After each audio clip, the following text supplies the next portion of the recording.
Blouse நம்ம வந்து sleeve cut பண்ணுறதுக்கு இப்போ நம்மக்கிட்ட மெஷர்மெண்ட் மட்டும்தான் இருக்குது அப்படின்னா அதில் வந்து நம்ம எப்படி கட் பண்ணுறது அப்படின்னு பார்க்கலாம். இந்த ப்ளவுஸோட இந்த ஸ்லீவோட லென்த் வந்து பார்த்திங்க அப்படின்னா 10 இன்ச்சு. இந்த 10 இன்ச் வந்து நான் மார்க் பண்ணியிருக்கேன். கீழே வந்து 1/2 இன்ச் மடித்து தைக்கிறதுக்காக விட்டுருக்கேன். இந்த சைடில் நம்ம வந்து 3 இன்ச் வந்து விட்டுக்கலாம். நமக்கு இந்த 3 இன்ச் அப்படிங்கிறது எல்லாத்தோட அளவுக்குமே வந்து கரெக்டாக இருக்கும். இந்த மாதிரி ஆம்கோல் ஸ்கேல் வச்சுருந்தீங்க அப்படின்னா இதை வச்சு நீங்கள் கரெக்டாக வந்து இந்த மாதிரி வந்து மார்க் பண்ணிக்கலாம். சேம் வந்து எந்த இடத்துல வருதோ அதே அளவுக்கு நீங்கள் இந்த மாதிரி வந்து வச்சு நம்ம வந்து மார்க் பண்ணிடலாம். இப்போ இந்த அளவை எடுத்ததுக்கு அப்புறமேலு இதிலிருந்து நமக்கு குடஞ்ச பாகம் வந்து எப்படி கட் பண்ணுறது அப்படிங்கிறது வந்து இப்போ பார்த்துடலாம். இப்போ இதை வந்து நான் கட் பண்ணி எடுத்துடுறேன்.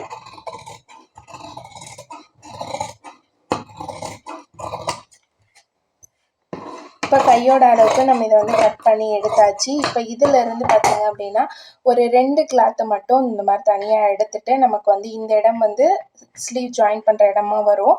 அப்போ இதிலிருந்து ஒரு 1 இன்ச் அளவுக்கு மட்டும் மார்க் பண்ணிக்கலாம். மார்க் பண்ணிவிட்டு இதை எக்ஸ்டெண்ட் பண்ணோம் அப்படின்னா நமக்கு அது வந்து கரெக்டாக வந்து வந்துடும். இப்போ இந்த பிளேஸை இந்த இடத்துல வச்சோம் அப்படின்னா நமக்கு இப்போ பாருங்கள் குடஞ்ச பாகம் வந்து இந்த மாதிரி வந்து கரெக்டாக வந்து வந்துடும்.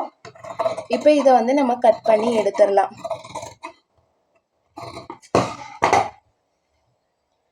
ரொம்ப ஈஸியாக குடஞ்ச பாகம் வந்து இந்த மாதிரி நம்ம வந்து கட் பண்ணிக்கலாம். இந்த மாதிரி ஸ்டிச்சிங் சம்மந்தமான நிறைய விஷயங்கள் தெரிஞ்சுக்கணும் அப்படின்னா மறக்காமல் நீங்கள் நம்ம சேனலை வந்து ஃபஸ்ட் டைம் பார்க்குறீங்கன்னா சப்ஸ்கிரைப் பண்ணிக்கோங்க.